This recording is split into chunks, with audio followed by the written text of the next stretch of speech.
a blank screen. Oh, hello. Can you guys see me now? Have I been talking? Has it been a blank screen the other side? All right, put in the chat if you can see me now. Yes, you can see me. Great. Hi, everyone. I'm Tammy. So great. So let me just keep going. So now that we can see each other, so the moving forward to gain confidence, there is there is something so counterintuitive about this process. Man, there it is just, it's like everything you were taught about how to be a good wife, about how to support your husband, or whatever the verbiage was, all of that, it doesn't work well when healing from betrayal. It's counterintuitive.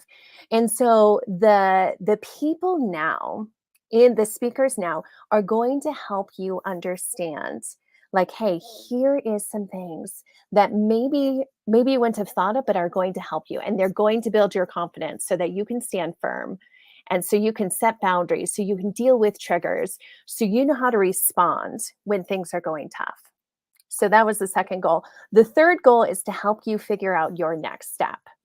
And so we're not even talking about big steps. They might be small steps, but man, just knowing, like, how do I move forward, right? How do I move forward in my healing? How do I know what is the right direction for me in this moment? Or how do I respond to this situation? So that's another thing that throughout this talk, it's going to help you move forward in that. So that's what you're in for the next 5 days. And each day, how this is going to look logistically. Oh my goodness. Can you guys hear me? I'm hearing that the sound is wrong and we haven't heard anything so far. Can you put in the chat if you guys can hear me? Oh, okay. You guys didn't hear anything in the start. Okay. Give me a thumbs up. Can you hear me now? Can hear and see? Awesome. You know, I love tech until it doesn't work. So this is why we pre-recorded everything. Okay. So let me back up a little bit. Okay. Let me give you an overview for maybe the things you didn't hear. First of all, I'm Tammy Gustafson. Okay. I am your host for the Betrayal Healing Conference. And so we are going to spend a lot of time together over this next week, because I interviewed the speakers. So you're going to see me. And also, I am the one that's in your inbox. And on the Facebook group, my assistant Amy is there as well. So we are here to make this a powerful week for you and your healing. So first of all, I just want to start by saying that I am sorry that you have to be a part of this group. I'm sorry that this is part of your story. This is part of my story as well, so I get it. I remember shortly after life blew up when I registered for a workshop. And I remember walking into that workshop and just going, I can't believe that I'm here. I can't believe that I am part of this group. But what I want to tell you and what I want to encourage you with is this is a powerful group of women. Man, there are some of the most amazing people that I have met, some of the most amazing women I have met along this journey.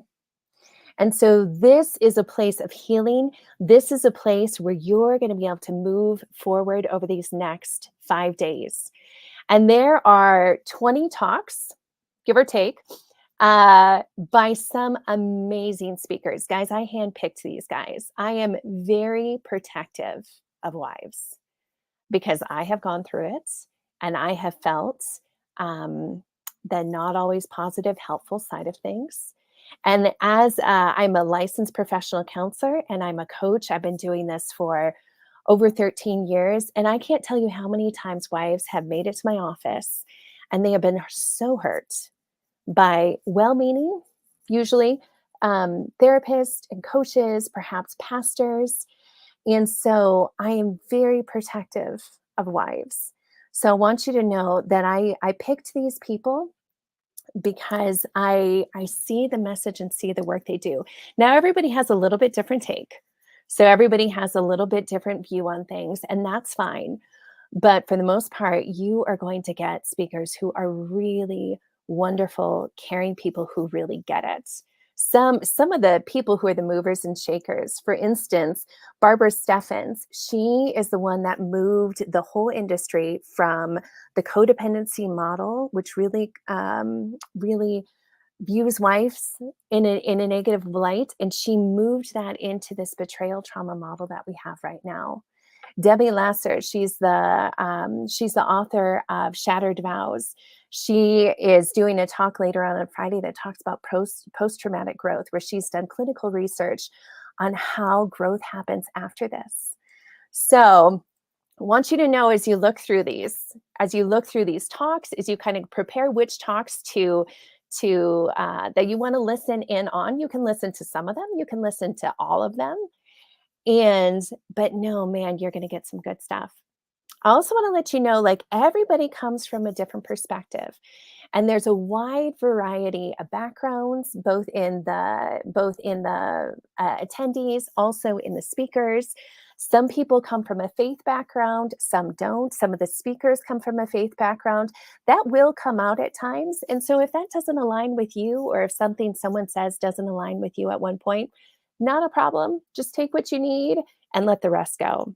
So, and if you ever have any questions or whatnot, just reach out to me. So, logistics wise, let's cover a little bit of that. All of the presentations for each day will go live at the same time, and they'll go live at 9 a.m. Okay.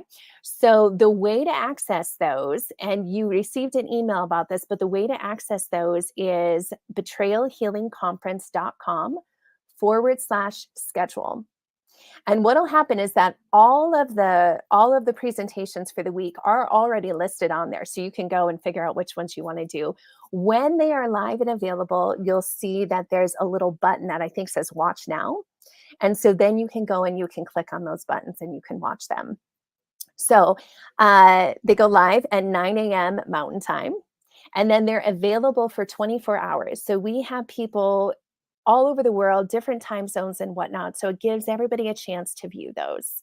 Now, after the 24 hours, that watch now button will go away and they're no longer available, and the next days will kick in. That way we can all keep moving together. If you want those videos, if you want access to those longer term, then we do have the all access pass. And then if you purchase that, then you get access to those for an entire year. There's also really, oh my gosh, amazing bonuses from the speakers. They were so generous on what they gave to the all access pass. And those are probably worth, everything's probably worth over $2,000 really. There's also 2 bonus presentations or interviews. So I did one with a polygrapher, and man, guys, that I've been around polygraphs for a while, and he really enlightened me on some important polygraph stuff, including kind of the $1 million question of how reliable is polygraph. So that was a big one. And his name is Stephen Kabler, and he is probably one of the leading polygraphers for sexual addiction in the United States. So really, really good. The other one was an interview with a financial advisor, because the 2 things that I see that keep wives stuck, that keep them from having full options about whether to stay or whether to go or whatnot, has been kids and finances. And so when I designed this, I really wanted to interview somebody who could talk to that piece about the financial piece about divorce, if that's a direction that you go. So there's also a panel discussion by some of the speakers and myself on should I stay or should I go? Not giving you an answer, because nobody can give that to you, but to help you think through some things. There's also a webinar replay that I did on sex after betrayal. So anyways, you can check that out. There's a lot of awesome stuff in the All Access Pass, but particularly if you want the videos beyond the 24 hours, that's how you would do that. So there's links I think in the chat. There's certainly areas where you can find those links on that. So if you have any more logistics questions that I have not answered, feel free to put them in the chat now. And I think you can only do the chat if you're in Facebook. So if you're watching on the website, you might have to jump over to the Facebook group. And my assistant Amy is in there, and so she will see those and flag them for me if you need that. But one thing I wanted to transition into for a few minutes here is I want to give you the 30,000 view of healing. Okay, because this is really important when we look into even what videos you decide to watch, because honestly it depends what phase of healing you are in as to what videos are most helpful. All the videos are wonderful, but there are some honestly that don't apply if you are in a certain phase of healing. For instance, if you just found out about your husband's betrayal, if you are just in discovery, or perhaps you're just getting into counseling, or you don't have the full truth or not a full disclosure, then the discussions later on the week about rebuilding trust, about all that type of stuff, it might be good to watch and to tuck away in your head, but it's not something to focus on right now. So I want to run through and kind of unpack these phases and give you a tool so that you can figure out where you're at. And that will help you decide. And actually, on the schedule page, you're going to see a little, it's kind of small, you might miss it, but there's a little graphic in there that says phase 1, 2, 3, and 4. And that gives you a general idea of what phase that day's topics are about. So if you're not sure what I'm talking about, or if you haven't taken the quiz, you can go to betrayalhealing.com/quiz.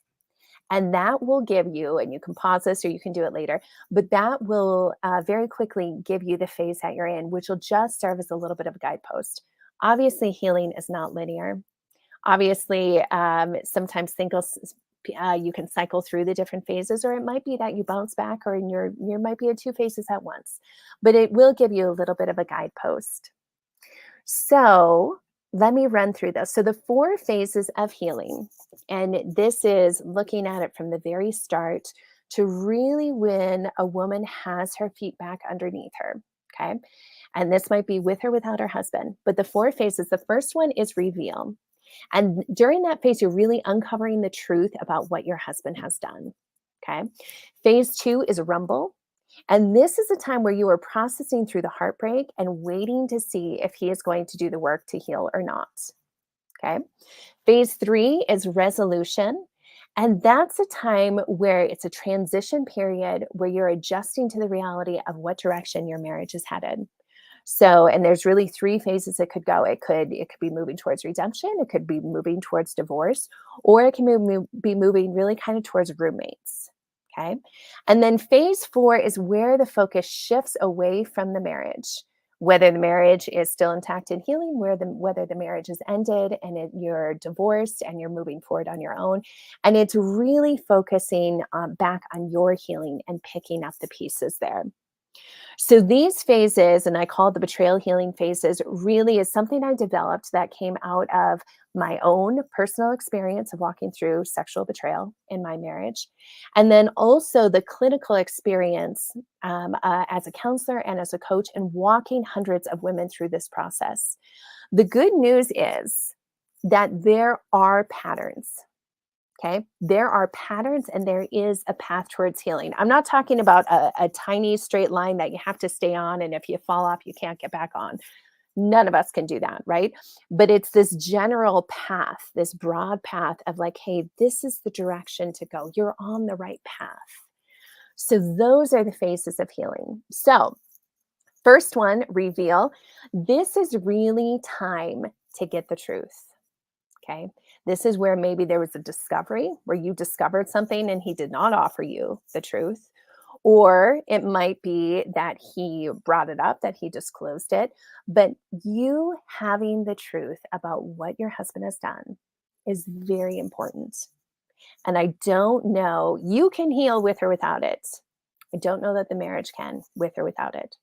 Jake Porter, one of the presentations that's being released today is by Jake Porter, and he does a phenomenal job talking about disclosure and how it impacts the brain and why it's important.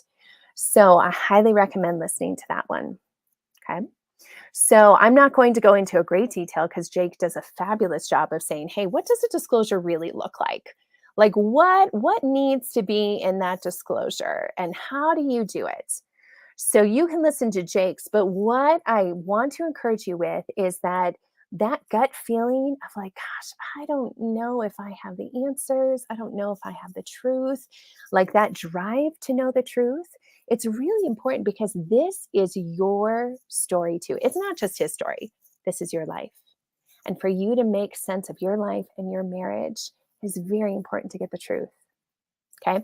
So in phase one, if that's the phase you are in right now, or if you've cycled back around to it, something I want you to hear, and you may not believe it right now, and that's okay, but this is not your fault. This is not your fault. It's not that if you were prettier, skinnier, younger, your boobs were bigger, you were more fun, any of that. None of that makes a difference. This is not your fault. Okay. There are a lot of reasons to it. And there's actually an interview I did with my husband, who's now healed and a counselor and a coach as well. And I interviewed him about why it's not your fault. Okay. But it is not your fault. Okay. There's things to focus on. And here's where things get really important. In each phase, there are some really key things to focus on, and there are things to not focus on. Because if you focus on some of those things too soon, it can actually shut down your healing process. So let me give you a little overview in this phase. In this one, it's time to focus on the truth. It is time to lean there and lean into that and ask for it. Man, I don't know too many that make it through this without a counselor or a coach who really gets it, but really important to get help with that. The second one in this phase, man, it feels like it's so shattering to find this out. So shattering. And the trauma that you feel in your body, it is incredible. And so I want to encourage you, there are times where you might just need to focus on breathing. There are times when all you can do is focus on this breath and the next breath, and that's okay. Okay.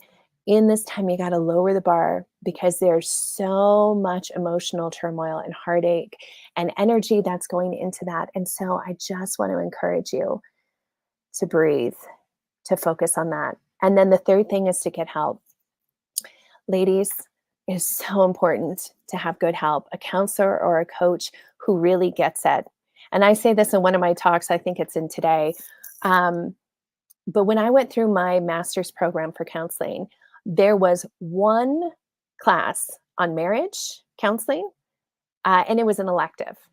Okay. So just because somebody has credentials behind their name does not mean that they know how to deal with this, that they know how to help you heal, or they know how to help your husband or you as a couple together.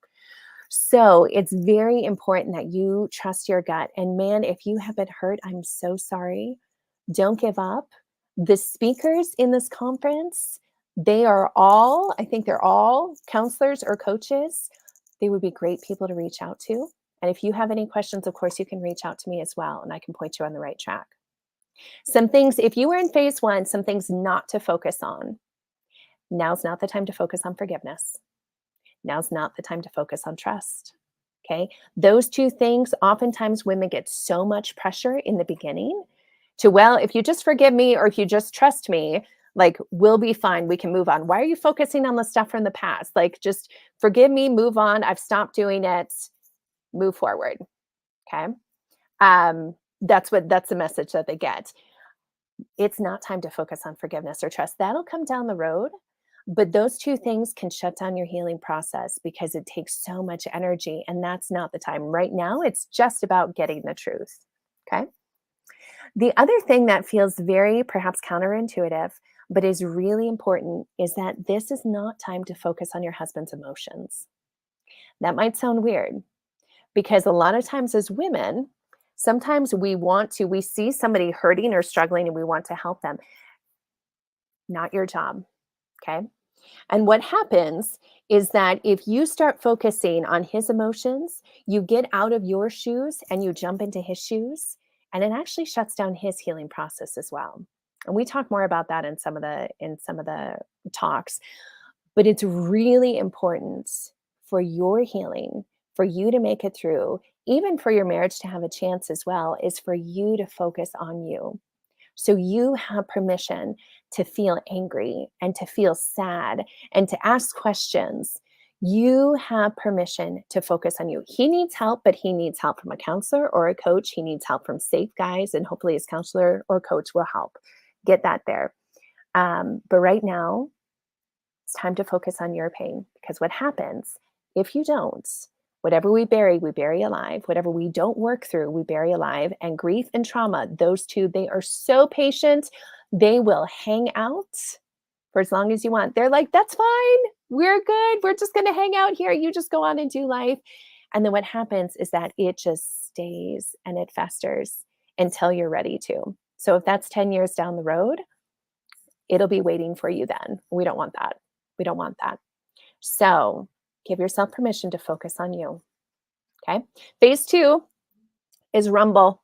This is the long, messy, when you are waiting to see if he's going to do good work, where you are trying to figure out how you think, how you feel about all this, what you want for your future, if you want to stay, if you want to go.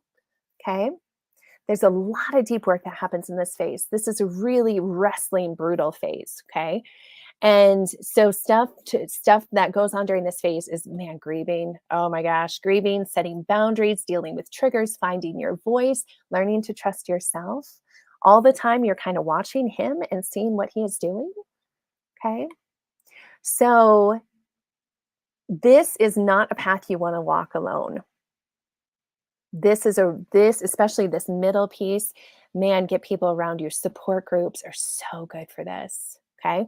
And what I want you to know, if you are in this rumble phase where you're like, oh my gosh, like maybe I have the truth now. Hopefully you have the truth, but it's in that phase, but you're not sure what's going to happen with the marriage and you're just in this phase. Okay. What I want you to know, you may not believe, that's okay, is that this will end. It can end. Okay. You will make it through this and you will survive.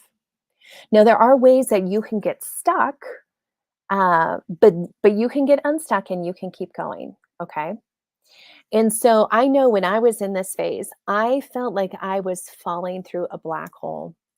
I was not sure if there was another end. I didn't even know if it was possible to get to the other side. I didn't know if it was possible to heal. I didn't know if it was possible to ever recover myself. I felt like maybe this angry person was just the person who I had become, and I wasn't sure. And so I want you to know there is another side. Okay? If you feel like you are falling through that black hole, hold on, get help, keep going. Okay? There is another side. It is possible to heal. Things to focus on in this phase. And again, you can just give yourself kind of a little bit of a breather of going like, I don't have to figure everything out. I don't have to have it all. All I need to do in this phase is just a couple things. Okay. One is boundaries. Okay. You get to call some shots right now. Your pain matters. Your questions matter. Your anger matters. Your needs matter. Gone are the days where you set everything aside and uh, and don't speak up for yourself, right? Now it's time of like, no, he has shattered this. Now it's time to step into it and say, hey, this is what I need to feel safe. Okay. Very important question. If you are wondering, where do I set a boundary? How do I move towards healing? You can ask yourself, what do I need to feel safe? And then that's the answer to your next step. Okay. What do I need to feel safe? Like, whew, I need you like out of the house right now. I need you. I need a break. I need to go for a walk. I need you to get into counseling, whatever that is. Like you can use your voice and that becomes a boundary. Okay. Another thing that's really important in this phase is healthy detachment. And I'm not talking about disconnecting. I'm not talking about that, but it gives a little bit of an emotional buffer so that you can get your feet underneath you. Because I don't know if you're like me, but when life blew up and in this messy rumble phase, my nervous system was on fire. I felt like my baseline was up here. and I felt like I couldn't, there's nothing I could do to calm it down. Okay. That makes it really hard to think, to process, to heal, to grieve. Makes it really hard to do that stuff when everything is up here, right? And it's so normal. That's the fight or flight. That is not something you choose. That's something your brain says. It's a response to perceived threat. Okay.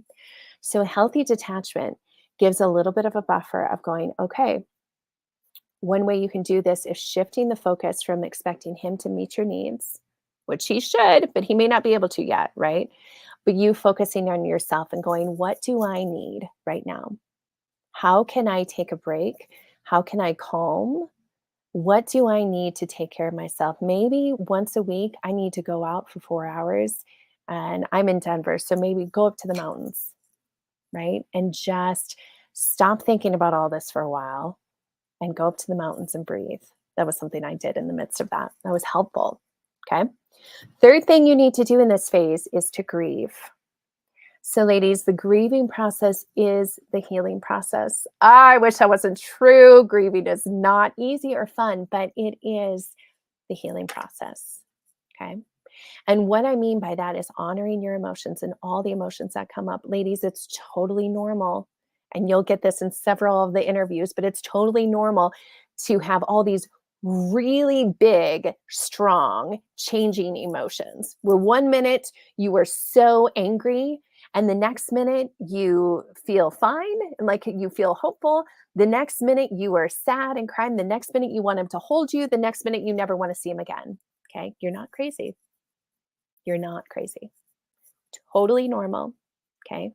And grieving, one of the easy, well, not easy. One thing I recommend for grieving is just noticing the emotions that come up and put a word to it. There's actually research around that, that when you name your emotions, it helps them process. So I honor the fact that I feel sad right now. I honor the fact that I feel so frustrated. I honor the fact, whatever it is, and you just name it. You don't have to change it. You don't have to run from it. But if you give it space, then it will process through. Okay. Things to not focus on during this phase, things that can shut down your healing process. Not time to be okay, to be okay, to need to be okay, to need to portray that you're okay. The fact is, no one's okay in this phase. Okay. It's brutal and it's scary and it's hard and you don't know what's going to happen and it's thrown everything up in the air. So it's okay that you're not okay. Okay. When I went through this, and everybody can do it differently. This is just how I did it. Um, but my take was, we're not going to move forward. Life stops until we get this taken care of, until he gets it taken care of. Either you get clean and sober, or we're going to get divorced. But like life stops. So I'm not going to pretend like everything's okay. That can be hard. There can be a lot of pressure to pretend like everything's okay. And there are some times where we do. There are some times where we need to go to work. We need to take care of the kids, all of that, right? So that's okay. But it's also okay in those moments to just say to yourself, man, I'm really struggling, and to have people around you who get it. Okay. The other thing not to focus on during this time is your husband's recovery actions. And let me clarify that. Okay. He needs to be working hard. Like if you need a magnifying glass to try to figure out what he's doing, it's not working hard enough. Okay. He needs to work hard. But what I do mean by that is that a lot of times I'll have wives come in and they come into my counseling or my coaching office and they're like, well, my husband's like going to counseling and he has groups this day and then he's doing an essay group and he's doing this and like rattling it off. But she's like, but it's still like he still doesn't empathize with me and he still isn't taking responsibility for me. And so what I'm talking about is your husband can be doing recovery work all day long and it not change his heart. And at that point, it's a waste of time. I mean, he still should be doing it. But what we are going for is the heart change and the character change. Okay. Where you can get to a place where you're like, huh, that was different. Hmm. He would have yelled at the kids before, like, huh, he sat with me in my anger. He let me be angry. That's what we're looking for. We're not looking for him checking boxes. We're looking for that character change.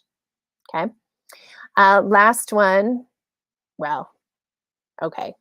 Again, not time to focus on your husband's emotions, but we already talked about that. So, okay, so let's move into phase 3. Okay. And a lot of women here are in this phase where it's my marriage is shifting. Like, I know where my marriage is headed now. Or you're already divorced. Okay. There's a lot of conversations. Man, there's a conversation by Andrea Rogers about divorce and kind of after divorce and getting that empowerment. So good. So why, ladies, if you are going through a divorce right now or you are divorced, check out hers. Check out some of the other ones that are focused on divorced. Because a lot of times I think counseling and focus can get focused counseling and help can focus on these early phases. And then there's kind of a drop off point where it's like once the crisis of the marriage starts to resolve one way or the other, there's kind of a drop off point. And that, man, it shouldn't be a drop off point, but it's a shifting of the care and the encouragement that is needed is just different. So, anyways, back to phase 3. 1 is the redemption, it's healing. Maybe not be pretty, maybe not be linear, but it's healing.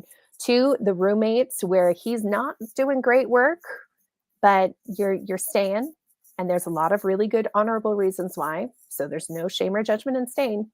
Or divorce, and you're taking permanent steps. So if you're in that path of you're like, my husband's doing good work, and I'm starting to lean back in, and it's super scary. I just want you to know that that's a really hard place to be. And that, again, is counterintuitive because it's like, well, but that's what I have been wanting, right? Like, it's what I've been wanting is for him to do the work. And then it gets to a point where he does the work and you're like, oh my gosh, like I'm going to have to risk. I'm going to have to be vulnerable again. And that is terrifying. Okay. That's terrifying. So I want to honor that very vulnerable shifting time. Jeff Stewart does a talk on rebuilding trust, and it's specifically for this period. Nathaniel Gustafson, my husband, also does a talk on the danger zone, and these I think they're later in the week, maybe Wednesday, Thursday. And this is for phase 3 for those who are leaning back in, kind of heading towards healing in the marriage. So check those out. There's others as well. Okay. The roommate phase. So this one is difficult, right? Because he has shown that he is not fully doing the work. And you're not getting divorced. And I want to lean in here a little bit and go, this is specifically why I interviewed that financial advisor. Not to have anybody push towards divorce, not at all, but because this is one of those phases, right? This is the money of like, am I going to be okay financially? Like, a lot of women are like, I don't think I will be. Like, I am scared I can't financially provide for myself and for others, and for my children if I get divorced, or I don't want to put my kids through that, and I'm terrified about that. So for this one, there's Stacey Sadler does one on single parenting, and kind of that, both like if you're looking at that of going like, will my kids be okay? And also kind of on the other side if you already are divorced. But to look into this, because I hear your hearts. Oh, there's so many really broken mama's hearts who choose to stay in and to choose to stay for her kids. And I want you to know that if that's you, I see you and I hear you. Now the challenge is not to lose your soul in the process. Okay, so check out some of those later talks. All right, so the divorce. When you're going through divorce, I think sometimes those who are going through a divorce after betrayal, one, there are very few, maybe not even, maybe a count on one hand, of women that I've worked with who have ended up divorced. who actually wanted to get divorced. Like most women I've worked with don't actually want to get divorced. They wanted their husbands to do the work, and he didn't. And he didn't. So I just want to acknowledge that, and that decision is, man, it is hard to stay and it's hard to go. And I think sometimes that for women who have gotten divorced or choose divorce, there are so many additional triggers and there's so much isolation that can happen because now it's like you are looking for a new friend group. Now it's like you're going from a friend group perhaps of all married to now singles. And you were in the betrayal group, and yes, that's true, but then there's this divorce thing as well. And so what I hear from a lot of women I work through is there's just this, it feels like a bit of a no man's land. And you're not only grieving the betrayal, but now you're grieving the entire marriage, right? You not only have triggers about the betrayal, but now you have triggers about everything. And then you're talking about custody and all that on top of it. So I want you to know there's good life ahead for you. There's good life ahead for you. And there are several talks that focus on divorce that I hope you will feel very seen and known and encouraged. So, okay. Ladies, for all of these grieving, focus on stabilizing where you're at. Getting help along those areas is very important. Okay, last one. Phase 4. This is rebuild. Okay. This is, you can't script this, but this happens very frequently, very commonly in my office, where we get to a point where we are walking through, we're in the trenches. I'm walking with wives, and we get to the point whether they end up divorced, whether they end up staying or they're healing. But then there becomes this point in time where there's this shift. And I think it's really kind of an intrinsic internal shift of the shift of like, you know what? I need to focus on me now. I need to focus on my healing. And this shift is from focusing so much focus and attention and time and energy on the marriage or the divorce or whatever. And now it shifts to be like, yep, that's still there. May not be resolved, maybe resolving, whatever. But now it's time to focus in on me. Okay. Really important shift. And this is where all women come back together in phase 4, whether their marriages made it, whether they didn't, whatever the case may be, but coming back together. And this is where you get to start reclaiming yourself. Okay. Rediscovering who you are after betrayal, forming new friendships, learning to forgive and connect with yourself, reclaiming your physical, emotional, financial self, dealing with lingering wounds and triggers. And so it's important in this phase to pause and kind of take stock. And I know for me, when I was in this phase, I felt like, life shattered into 1,000 pieces. And it's like, where do you start when you finally have enough energy and breath and air to come up and to start working on? And what I would recommend is you pick one thing. Okay. That might be like, financially, I have got to get things under control. Okay. Because let's be honest, this blows up so much more than just a marriage, so much more than just a heart. I mean, the effects of betrayal are so far reaching, and financial is one of them. Okay. So getting back on track and focusing your energy on that, because honestly, there's a limited amount of energy, right? And so focusing on, you can't focus on fixing your finances, losing weight to get your body back, going back to school, all this kind of stuff. Most of us don't have that much energy to do all those at once. So if that's true for you, it's true for me. If that's true for you, pick one thing, okay? Focus on that, get a handle on it, feel like you get your feet underneath you. And then great, when you have more energy, pick another one and go on that one, okay? Healing is a process. This is a really good time to lean into EMDR. If you have any lingering hooks or wounds that aren't going away, I know I did. The community that I was in when life blew up vilified me. It was very painful. And so that stuck with me for a long time. And so finally I got help and I did EMDR. and worked through it. And over the course of time, I healed through it and I processed through it. And that no longer bothers me anymore. So I want you to know that that's possible. Okay. And you may have scars, but man, I want to tell you that there is good life ahead of you. I don't care if you are in phase one. I mean, I do care.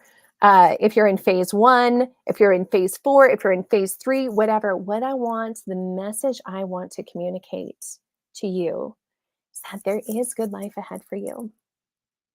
So my story, I didn't realize I didn't tell you guys much details. Won't go into a lot of details, but life blew up for me almost 8 years ago. Okay. My husband had a pornography addiction that I knew nothing about, or I knew it happened in the past, but I was under the impression, oh, what boy hasn't been exposed to pornography? Boys will be boys, and marriage is going to heal everything, right? So we went into marriage, and for the first 9 years, I knew nothing about it. And then life blew up. Okay. And I was a counselor at the time. And I struggled with how could I not even see the signs? How could I not see it? All that kind of stuff. And so I was in the trenches for a long time. I was angry for a long time. Our marriage hung on by a thread for a long time. Okay. Um, but we got help. We got some really great counseling. I got in with a support group. Support groups are really helpful, really helpful. Between my support group and our counselor, that's what kept me alive and breathing. And journaling. Oh, ladies, I would oh my gosh, I went through so many journals, and half the time it was just like scribbling the whole time just to get it out. Highly recommended. Anyways, but we leaned into healing, and my husband did the hard work. He really worked hard, and he got clean and sober. Um, but that doesn't mean it was an easy process of healing. Even when he did get clean and sober, it was a long time of rebuilding trust.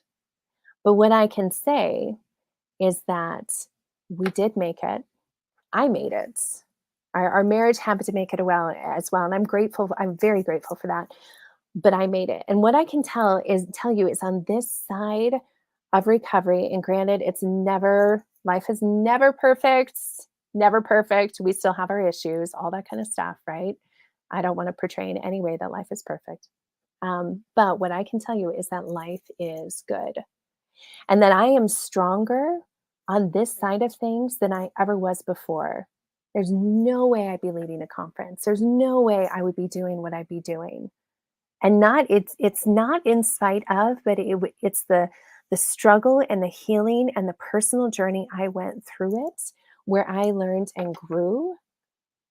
And so what I can tell you is you can get to the other side. Healing is possible. Okay? There's good life ahead for you. So those are the 4 phases of healing, the betrayal healing phases. And again, if you want to know where you're at, you can go to betrayalhealing.com/quiz, and that'll give you where you're at. It'll go into some more details about what I talked about today. Okay. And as you move forward through this week, and as you look through the topics and you look at the speakers and the presentations, just take a peek, and you're going to see a little oval. It's going to be phase 1, phase 2, phase 3, phase 4.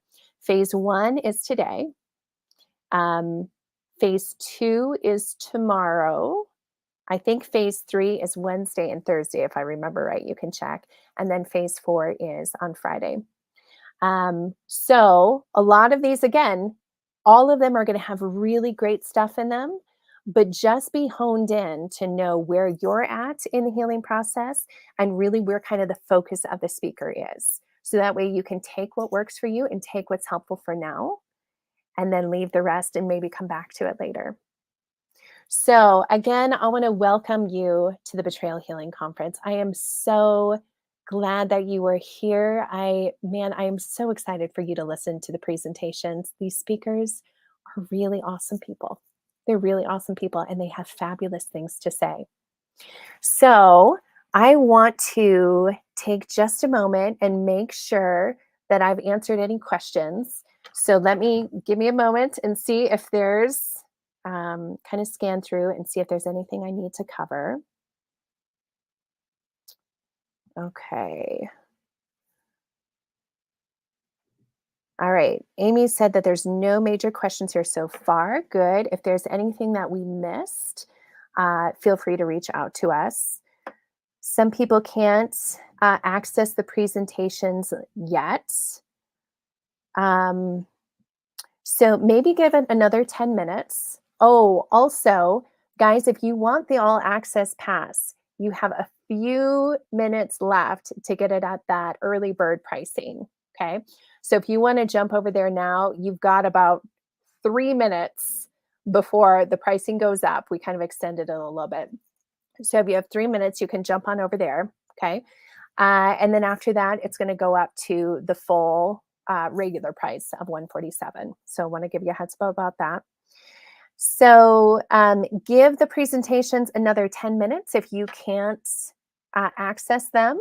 And then if you're still having trouble, I have a trouble with this sometimes where I have to either refresh my browser or I have to clear my cache. This is so above my pay grade, but you have to like clear the cache so it can see it, or maybe try it if you're in, if you're in Safari, try it in Chrome or something like that. But if you can't access them, and again, it's betrayalhealingconference.com/schedule, then reach out and I'll get my tech person involved and we'll make sure you get them. Okay. So you can reach us through the Facebook page. You can also reach us directly at Tammy, Tammy, at betrayalhealing.com. I'm just going to type that in the chat really quick.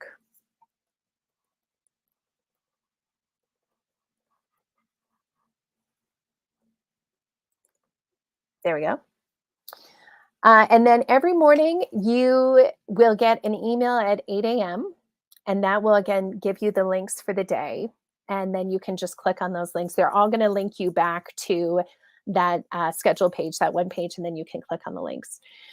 All right, guys, if you have any questions or any concerns, we are here to help and to make this a wonderful week of healing for you. So feel free to reach out. Thanks so much, everybody.